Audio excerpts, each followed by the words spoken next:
Dyspareunie, de quoi s'agit-il exactement? On parle de dyspareunie pour désigner les douleurs qui surviennent au cours des rapports sexuels. Si ces douleurs sont généralement liées à l'acte de pénétration, par un pénis, un doigt ou encore par un sextoy. Elles peuvent aussi apparaître, plus rarement, lors de la stimulation des organes génitaux externes, clitoris, lèvres, vulve. Dyspareunie, c'est fréquent? Si les chiffres datent un peu. Une enquête nationale de 1993 estimait que 5% des Françaises se plaignaient souvent de dyspareunie tandis que 19% s'en plaignaient parfois. Les médecins gynécologues distinguent deux types de dyspareunie. La dyspareunie à l'entrée, que l'on appelle aussi dyspareunie d'intromission ou orificielle ou encore superficielle, se caractérise par une douleur qui apparaît dès le début de la pénétration, parfois même dès le moindre contact avec les organes génitaux externes. La dyspareunie profonde se manifeste via une douleur qui apparaît pendant la pénétration, lorsque le pénis, ou le sextoy, atteint le fond du vagin. La douleur irradie depuis le vagin jusqu'au pelvis, jusqu'au bas-ventre, parfois jusqu'au rectum.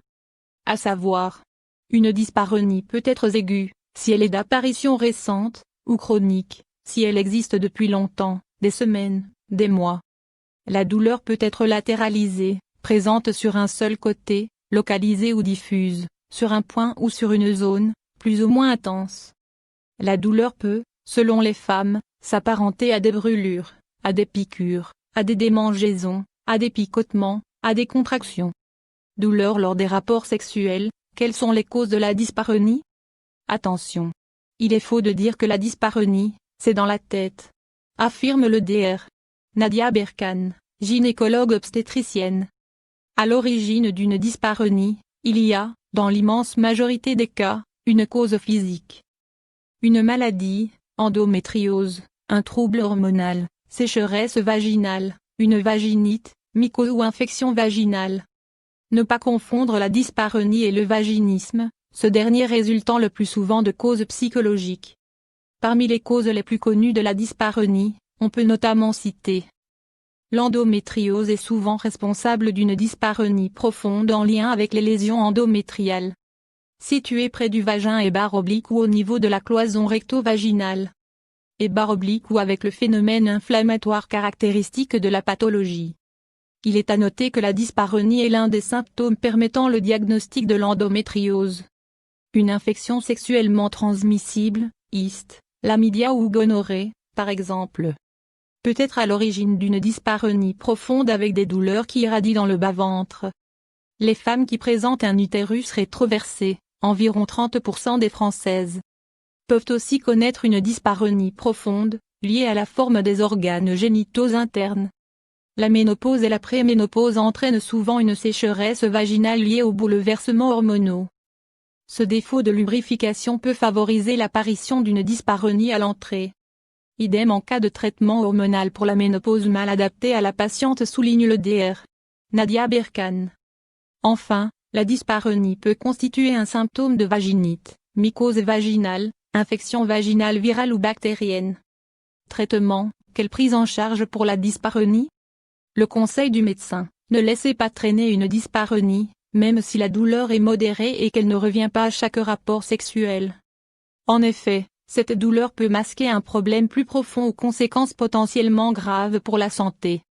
Prenez rendez-vous chez votre médecin gynécologue sans tarder. Comment se déroule le diagnostic? Dans un premier temps, le médecin gynécologue procédera à un examen clinique centré sur la vulve, le vagin, le col de l'utérus et les ovaires. Ensuite, des examens médicaux complémentaires pourront être réalisés afin de rechercher précisément la cause de la dyspareunie. Frottis cervico-vaginal, prélèvement vaginal bactériologique, échographie pelvienne. Dyspareunie, quel traitement? La prise en charge de la dyspareunie dépend, évidemment, de son origine. En cas de vaginite, il s'agira de traiter l'infection vaginale, avec des antibiotiques si elle est bactérienne. Des médicaments antiviraux si elle est virale, des médicaments antifongiques s'il s'agit d'une mycose, explique le Dr. Nadia Berkane. Chez une femme en période de ménopause ou de préménopause, un traitement hormonal pourra être prescrit afin de lutter contre la sécheresse vaginale. En parallèle, un suivi sexothérapeutique pourra s'avérer bénéfique, Même si la dyspareunie n'est pas d'origine psychologique, on peut constater le développement d'une appréhension avant les rapports sexuels. La femme a peur d'avoir mal, ce qui aggrave sa dyspareunie et accentue encore l'inconfort, jusqu'à éteindre complètement la vie sexuelle du couple, souligne le Dr. Nadia Berkane. Bref, en cas de dyspareunie, prendre rendez-vous chez un sexologue est vivement recommandé.